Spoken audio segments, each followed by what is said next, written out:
discuter. Sur la renégociation des contrats, Maïmouna, am na lu xew récemment presse bi wax na ci benn cas de contrat yoo xam ne ñu ngi ko signé le 26 mars 2024 pour renouveler une convention qui doit expirer le 23 février 2025 yow yaa ngi dem boo ne xamoo kuy ñëw sax ñu mën a wax mais kiy ñëw xam nga ko ndax woteel nañu ko fal nañ ko xam nañ Bassirou Diomaye Faye le 24 mars 2 jours après nga signé une convention boo amul benn urgence parce que expiré wul sax en 2024 mu ngi expiré en 2025 mais boo ko defoon sax sàmmonteeg intérêt réew mi ñu mën a wax mais cette convention là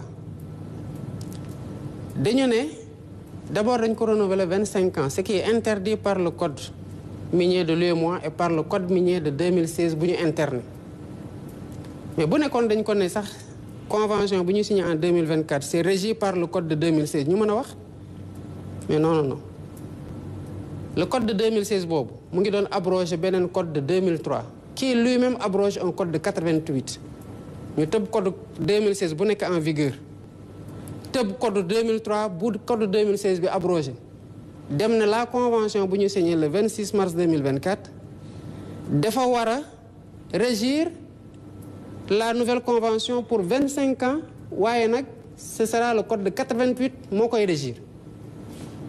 renouveler les exonérations fiscales et douanières qui étaient déjà exorbitantes pour 10 ans mais loolu man su ma ñëwee fekk ko alhamdulilah rabbil alamin sax pour ce cas d'espèce bi ma koy gis c'était pas encore entré en vigueur mais qu'est-ce que je fais est-ce que damay ne signé na ko ba pare je suis devant les faits accomplis naa bàyyi pour les 25 prochaines années le code de 88 qui n'existe plus depuis 2003 le code de 2003 n'existe même plus le code de 88 de régir cette convention pour les 25 prochaines années accompagne ñu pour l'agenda national de transformation 25 ans quand même j'ai appelé la personne ma ne ko yow xam nga lii ki ko def xam na ne du yoon parce que code minier Sénégal lii la wax code minier UEMOA lii la wax yow mi ñu ko defal xam nga ne du yoon man mii mu mi fekk dama am responsabilité veiller ci intérêt état ak ci liy yoon ci réew mi di ak yoonal xam naa ne du yoon kon ñun ñett ñëpp nekk les principaux responsables xam nañu ne du yoon bëgg nañoo accompagner le secteur privé lool waaye ci orthodoxie lay nekk donc kon sa convention bi damay retirer le décret retirer le renouvellement des exonérations puisque bëgguñu nag sa activité arrêtée dañ la defal autorisation exceptionnelle nga continuer le temps que ñu waxtaan mais forcé wuñ ko dara te ñu ngi waxtaan heurteluñ ko ci dara ñu ngi waxtaan mais waxtaan boobu nag à la fin fokk Sénégal gis ci boppam te fokk une convention qui sera signée en 2025 soit régie par le code en vigueur du ñu dem ba 88 ce sera le code de 2016 bu fekkee ne code bi changé wul ci diggante bi bu code bi changé ce sera le code de 2025 loolu ku mu tiital mais ngelawaay bul ñëw parce que wax dëgg yàlla loolu du loolu réew mënul doxee noonu donc loolu warul tiital benn investisseur et contrairement à ce que li ñuy wax mais l'APIX a plus de 2000 milliards su ma juumul yu teg en termes d'engagement d'investissement au niveau de qui sont en demande d'agrément.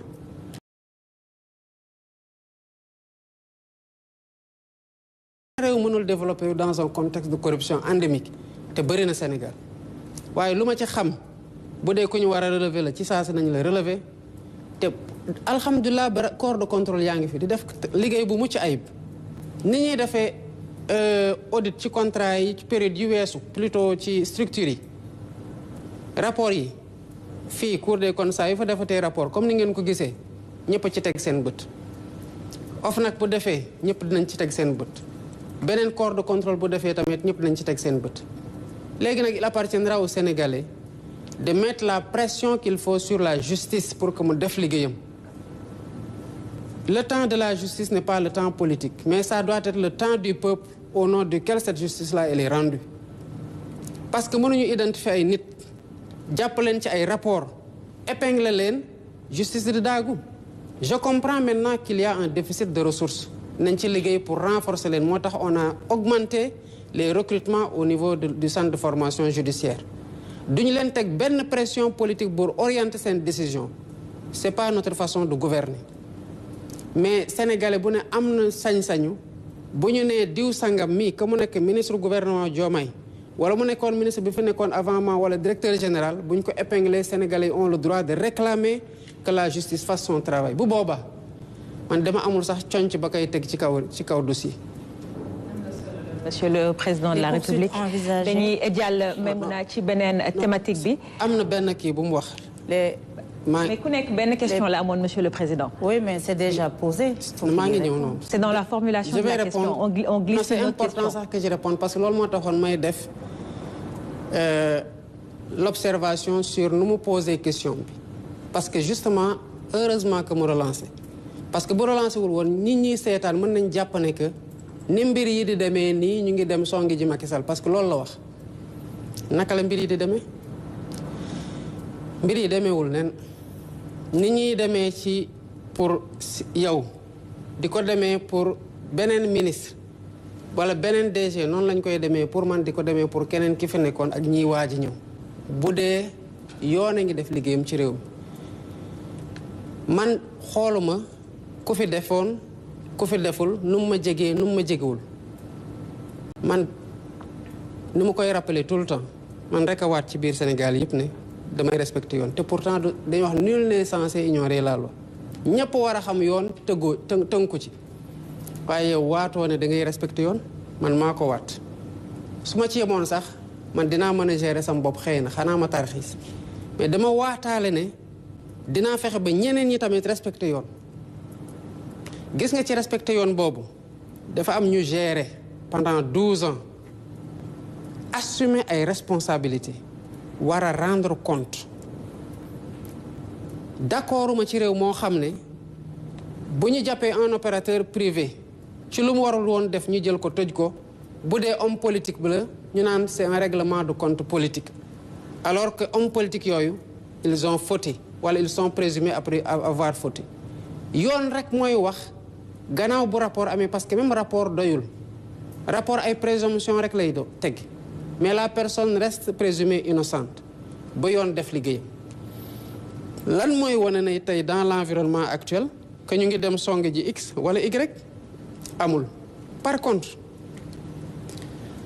dañu am responsabilité morale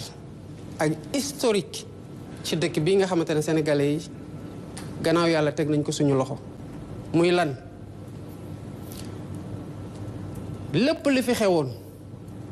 ci yorin ak ci jëfin bu amee lu lëndëm dañ ciy teg torche ba mu leer sénégalais yi xam lan la d'abord liñ ciy doxalee yoon doxal lu mu war a doxal loolu protège ma ci sama bopp lenn rek ay protéger nit ci réew mu sérieux mooy jub di jubal mais ku dëng nit mënu la protéger parce que tôt ou tard bu poussé dina la rattraper ku jubalul tamit tôt ou tard nañ xam ne sa ndëngate fan la nekk te dañ ko na la teguwaat s'il y a des choses yoo xamante ne ça a été fait et ça a été fait am na lu am c'est pas le lieu de dire que lii am na lii am na lii am na mais même ma xam na am na doyul je vais dire faites les enquêtes si à la fin des enquêtes ñu ne y a pas matière à poursuivre nu ma bëgg ñu poursuivre tamit damay ne bëggoon naa ñu poursuivre mais pourquoi on voudrait poursuivre quand la loi ne permet ou les faits ne permettent pas de poursuivre on ne poursuit pas c'est aussi simple que ça c'est pas man maay bëgg ñu poursuivre nit pour ñu poursuivre ko du man maay bañ tamit ñu poursuivre nit pour ñu bañ ko poursuivre loolu amul kenn kuñ ciy singali du ancien président Macky Sall pour qui on a beaucoup de respect malgré tout ce qui s'est passé mais on s'est fait des accolades le cœur vide me concernant ma jox ko avion bi mu dem umra ma ne ko boo demee ñaanal mu ngi ci leneen réew maa ngi dox donte nag xam naa ne am na muy def ci suuf mais toppewu ma ko je sais qu'il fait des choses je vois mais toppewu ma ko mais bu ko dara toppee ëllëg nag loolu du man digganteem la ak yoon la